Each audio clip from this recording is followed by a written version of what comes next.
Idag gick jag upp och började reflektera över mitt liv som jag gör ofta.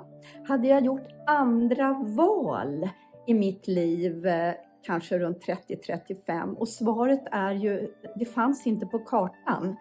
Det hände så mycket tråkiga saker med min bror som gick bort och min dotter. Så att alla de här svarta åren där kring 30-35, jag hade inte kunnat göra andra val för jag hade inte ork och jag mådde väldigt, väldigt dåligt och tog inte hjälp.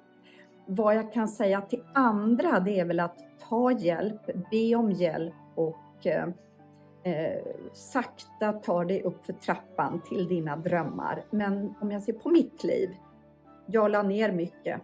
Det var familjen och det är jag otroligt tacksam för att jag fick vara med om att bygga en familj, men det fanns ingen mer plats för någonting annat.